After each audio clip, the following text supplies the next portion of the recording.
Guys, you wouldn't believe who I've got here today. This has been a widely requested collab with the big time YouTuber Red Eagle Politics, and I'm going to be calling him and we're going to be talking a little bit. This is a very epic moment. People demanded this. They donated money to me saying you need to get Red Eagle on, and I reached out to him on Discord, and so I'm going to be calling him.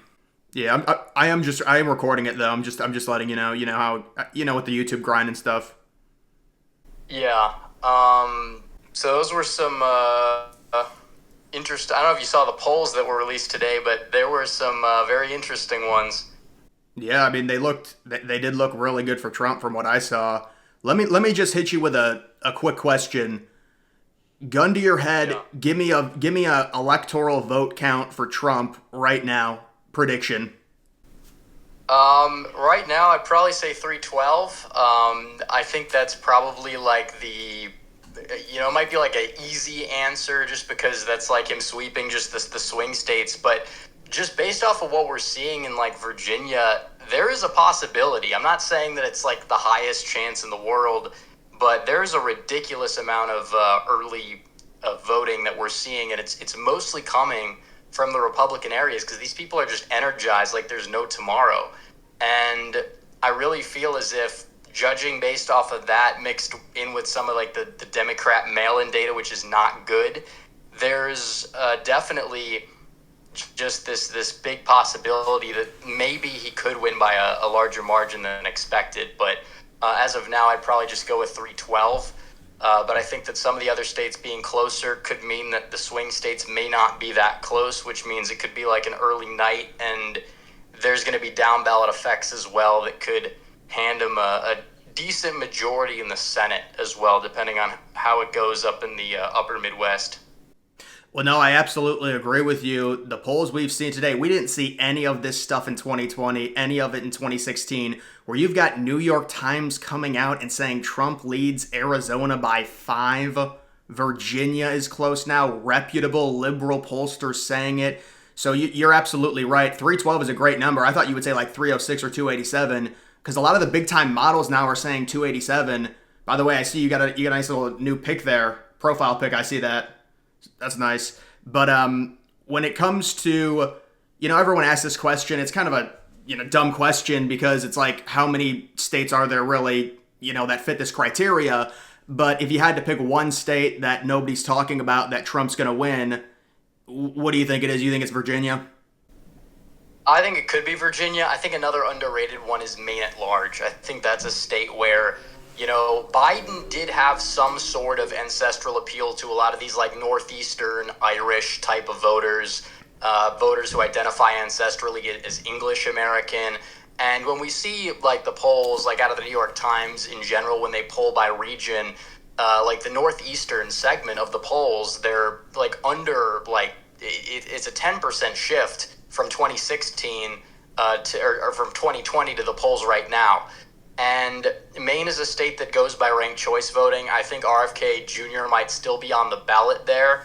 And if he's able to, just because his name kind of goes a long way up there, you may have some people that rank Trump above Harris. And there is a chance that he might win that state on ranked choice voting. It just depends. I'm not saying it's a guarantee. I'd probably, say that it goes blue. But if there is a state that's not being talked about a lot, it could be a state like that. And it's only 2 electoral votes. But in a close election, that could go a long way if it's like an upset out of nowhere. But I still think that it's not a part of the puzzle pieces to 270, if you know what I mean.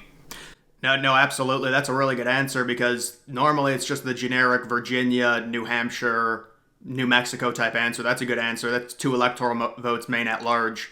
And they confirmed recently that they're not going to be combining them. What do you know about Nebraska? They're not actually doing that, are they? That seems like it's not going to happen in terms of making it, just 5 electoral votes, winner take all. Yeah, it's kind of a sad situation because you have every single Republican statewide office holder that wants to do it, every Republican congressman, including Don Bacon, who's like kind of like the rhino from Omaha, he wants to do it. But the state legislature, where they have enough seats to possibly do it, they're spineless. They don't want to do it. It would basically guarantee a pathway for Trump to 270 or 269, which he'd win in the House without the Rust Belt, which I think Trump is still probably going to get anyways, but they just don't want to do it for some reason. These people, they just like losing for some reason, and that's the way it goes. And a lot of them are just bought and paid for by these same mega donors that buy, representatives and senators in these blue states, and they buy these, fake controlled opposition individuals in the red states that they know are spineless and won't exactly do the right thing when push comes to shove. I mean, we know that if the shoe was on the other foot, they would be doing it, but they're not doing it. And we know that Maine's deadline was before Nebraska's, so Nebraska has an opportunity, and they're just not doing it. It's pretty sad, but it is what it is. Right, and he can still win really all the electoral votes in Nebraska. It's going to be close with the second district. He won it in 2016, lost it in 2020 barely, but I know he's a slight underdog according to the betting markets in 2024 in that second district. But it is just one electoral vote. Let's hope it doesn't matter. But Red Eagle, I'm seeing now articles daily where you've got CNN. It's like they're bragging about it. They're like, oh, it's not going to be decided on election night. I've been telling all my fans, this is going to be like the Hillary 2016. We're not going to have all the COVID bullshit, but they're warning everyone and saying, oh no, we're not going to decide this election on election night. We're going to still be counting ballots. Pennsylvania and Wisconsin, they were in a deadlock apparently. I read this today to where they didn't change any of their voting and the way they counted it. So now they're going to be doing the exact same thing where they count the mail-in ballots later. Trump goes up big, and then they count the mail-in ballots, and the Democrat makes it up. So, I mean, what's happening here? Why does this keep happening? Do you think the election will be decided by 2 or 3 a.m. like the Hillary one was, or will this be a Biden 2.0 where we have to wait 5 days, and then maybe they find votes out of their ass? I'm not saying they stole it. I'm sure you get this question as well in terms of if they stole it or not. I mean, Mark Zuckerberg said that big tech rigged it, but that's not the question. The question is, will this be decided? I'll let you talk.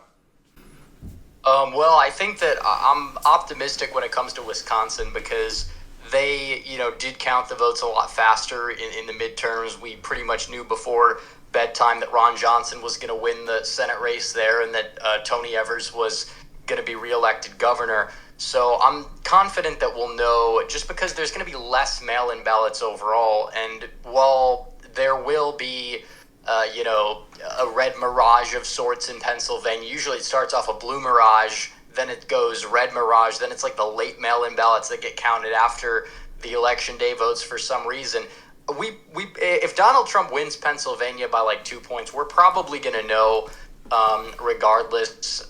Even looking at the midterms, we kind of saw how it went down there. So there just being the same amount of mail-in ballots should probably confirm that we're going to have a much faster count than 2020. Is it going to be like lightning speed like 2016? Maybe not, but I also think there's a good chance that Donald Trump wins Pennsylvania by like double the raw vote margin that he won it by in 2016. So I think it just depends how much he wins it by, but I think we're going to get Wisconsin, maybe Michigan, almost all the way counted on election night to the point where we'll know a winner. Maybe in Pennsylvania, I think for sure in North Carolina and Georgia, Texas as well. Arizona, Nevada, those probably do take a couple days, but I think by election night we're going to know the set targets and if Trump is hitting them, if he's going to win the states or not. But we'll just have to wait and see on those two. But the states in the Southwest, they just counted a snail's pace. But I think that we're going to have a pretty good idea out of Pennsylvania, though. Yeah, well, hopefully, because we don't want to deal with this thing that we had in 2020. But another quick question. I'm sure you've seen all the recent uptick in these liberal pollsters. Democrats they're crying, they're losing their mind, they're freaking out all over the place. You've got all these crap polls again. It's like the Twilight Zone. I thought we were done with it. I thought we were done with Quinnipiac. And now you've got Quinnipiac coming out and saying Trump's losing Pennsylvania by 5 points. I mean, what do you make of all these liberal? I mean, and these pollsters, we've seen it with 2 election cycles. They've been wrong by about 7 or 8 points. Some of them, it's even worse. I mean, you take a look at Quinnipiac with Ohio. They had Biden winning at like 5 points. He loses it by 10. I mean, it's out of control how bad these polls. What do you think about the propaganda that's being done? And it's all the Republican pollsters that were really accurate in 2020 and 2016, but we have to trust these other polls. What do you think about that? Because honestly, to be fair, we are seeing maybe a little bit of a turn with the recent New York Times poll, but you still do have all these other liberal polls that are going further and further left. What do you make of that?